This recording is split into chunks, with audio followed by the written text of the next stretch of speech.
Poďme sa pozrieť, koľko bielkovín môže mať šalát, ktorý chutí úžasne. Aby bolo jasné, pozri sa, jak som si ublížila.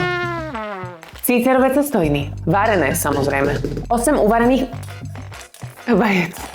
A už nakrájaných kuracie mäsko. Ready to eat. O bielkoviny sme sa postarali a teraz nám chýba zelenina. A s ňou vlákni. Od tohto momentu si môžeš zobrať čokoľvek, na čo máš chuť. Žltá zelená paprika, uhorka, paradajky a rečkovky, olivy, kukurica, zavarané uhorky, červená cibula, strúhaná mrkva a trochu cvikly, restovaná zelená špargla, čerstvé bylinky, meta, kôpor, pažitka. Overhead press. Jak ti to je zaraz. Nie! Overhead press. Ja už vidím to v celej kuchni. Citrónová šťava. Moja tajná zbraň, pesto. Grécky jogurt. Soľ, korenie a cesnak.